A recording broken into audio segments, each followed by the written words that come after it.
1-yard line, 2nd and 9. They're up 3-0. Out of the shotgun, Shedeur to throw. Looking right, past the ball. Lofting right. He's got Fannin, who catches at the 2 and rolls in. Touchdown! Oh, what a catch!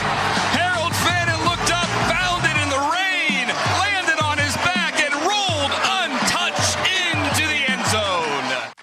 850 ESPN Cleveland. Andrew Siciliano, the call on the University Hospitals Cleveland Browns Radio Network. I'm Aaron Goldhammer. He's Emmett Golden.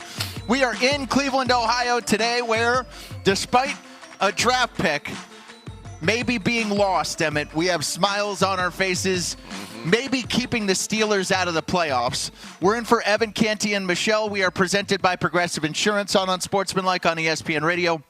You can watch on ESPN2. You can watch on ESPN. Emmett, this was a Steeler performance for the ages. Yes, I mean, Aaron Rodgers throwing 2-yard passes. They scored 6 total points in a game. For some reason, they threw it on 4th and inches. Incomplete to the end zone. Right. They ran it on a big 3rd and 4 and lost 2 yards. There was some inexplicable stuff going on with Pittsburgh, but I thought this notion about trying to prevent Myles Garrett from getting that sack record as opposed to going and winning the game. I mean, come on, Aaron Rodgers, you're trying to win the AFC North. Who cares if Garrett sacks you 4 times? This is a hat and a T-shirt game. This is a game for a division championship.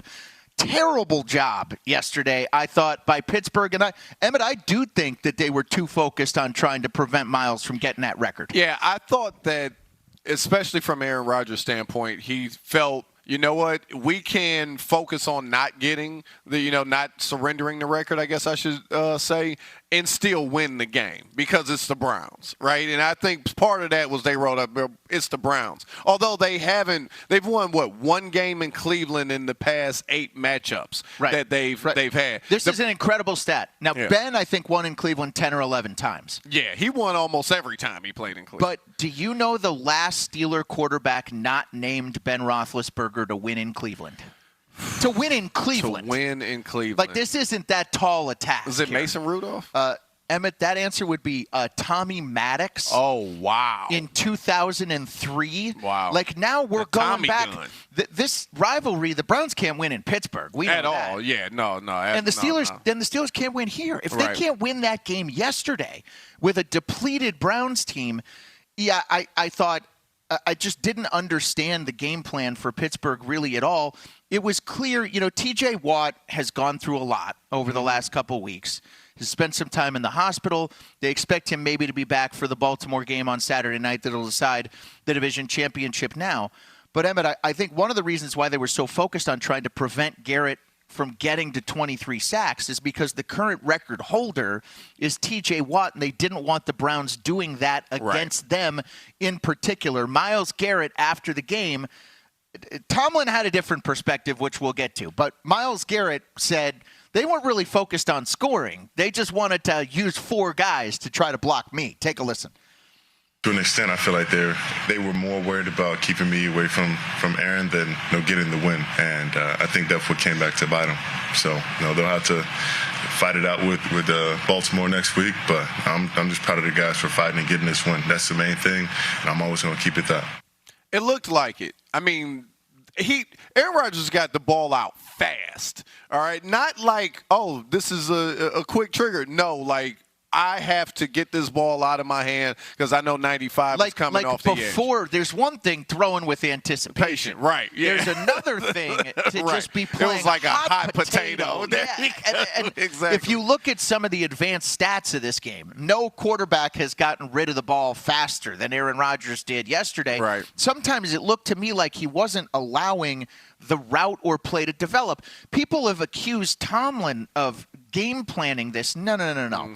I think, Emmett, this was an Aaron Rodgers problem, not a Mike Tomlin problem. Well, I mean, Mike doesn't call the offensive plays. He's not the coordinator. I mean, obviously, he's aware of what's going on, but Emmett, that is not who calls the offensive plays in Aaron Rodgers. Yeah, that's it. Right. No doubt. Thank you. No doubt. I'm glad we clarified that. Yeah, for sure. Emmett, they waited for him for months so that they could have him score 6 points trying to win the division against the Cleveland Browns. Yeah. Now, Tomlin got a little defensive when people brought up this notion that, they were just trying to prevent Myles from getting the sack record. Take a listen. We didn't do anything against Myles that we don't normally do against Myles. The sack record's irrelevant. We got to minimize him if we want to engineer victory. We did the same thing last time we played him. I didn't think he had any sacks in that game either. And so we didn't take a different approach because of the gravity of the record. It's just standard business when you playing these guys and him. Now, to his point, that is how you look. You got to run at Myles. You bootleg away from him. You get the ball out quick. And we have seen teams, especially the past 3 weeks, do everything they can to neutralize Myles Garrett. Yeah.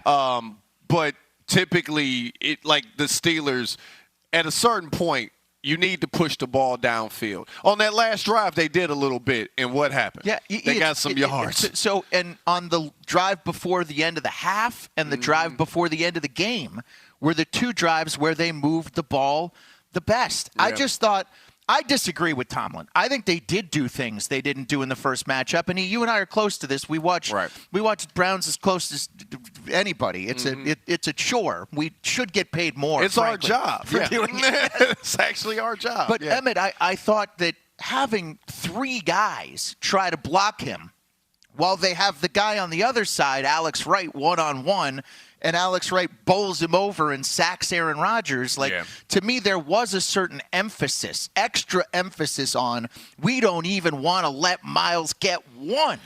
And at a certain point, to your point, you have to be able to run your stuff. The other thing in this game, Emmett, that DK Metcalf suspension might cost the Pittsburgh Steelers the AFC North Championship if they can't win against Baltimore next week. The list of receivers for Pittsburgh in this game was worse than the list of Browns receivers, which I didn't think that was possible. Emmett, listen, Freiermuth, 3 catches. Scotty Miller's about 5'8", tries hard, 3 catches. Emmett, Marquez Valdez-Scantling. 3 catches for 21 yards. You knew it was bad when Rodgers was trying him against Denzel Ward 3 times at the end of the game. Yeah, that was ridiculous. Look, hey, let's try a top 3 cornerback in the NFL 3 times in a row. Darnell Washington got hurt. He's the size of an offensive lineman. Adam Thielen, 2 catches for 14 yards. He just got there. And also he's at the end of the line. Good career, but this isn't Adam Thielen from 7 years ago. And with that list of playmakers, oddly enough, they should have run the ball more. 24 carries, 131 yards, 5.5 a carry. I mean, I would have made a real emphasis in the run. If you wanted to neutralize Myles Garrett, use Jaylen Warren more. Don't have Aaron Rodgers throwing a bunch of 1-yard passes. Yeah, I mean, it's an epidemic in the NFL, though. Teams don't stick to the run unless they're getting 30, 45-yard chunks at a time. Because I've seen teams average 7, 8 yards a carry and then just decide to start chucking the ball all over the place. I don't think offensive coordinators can help themselves. But, yes, if you run the ball, that's what they should have did in this. The Browns have not stopped the run in 3 weeks. Yep. As good as the Browns' defense has been, they have struggled stopping the run, and the Steelers didn't stick to it. They struggled stopping the run yesterday. Emmett, we did this topic last week, where we thought Steeler fans need to apologize to Mike Tomlin. You thought Steeler fans should apologize to Mike Tomlin. Don't put that on me.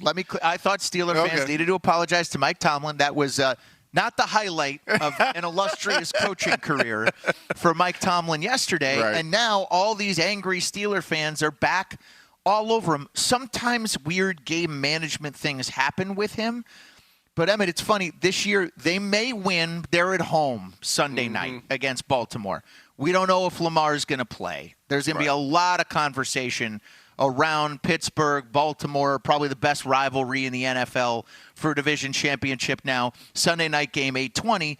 But, Emmett, if the Steelers lose, I mean, they're going to look back at not being able to beat the stinking Browns in Cleveland, ruining their season and now putting a lot of things for them in flux. Yeah, I think – if Steeler fans aren't happy with Tomlin making the playoffs every year, and then, they lose in the first round, and if they do make the playoffs this year, come on, they're losing in the first round again. But if they don't make the playoffs, I don't think it it changes a ton. I still don't believe the Rooneys would ever fire Tomlin. Doesn't feel like Tomlin wants to walk away at this point either. So I think it'll be business as usual, but there'll be some loud, angry Steeler fans for sure. And but the 2025 Gator Bowl happened over the weekend. Missouri losing to Virginia. I think it was 13-7. I mean, hardly an offensive explosion. Mm-hmm. And now Missouri with Eli Drinkwitz is going to have to bounce back next season like their loss to Virginia never even happened.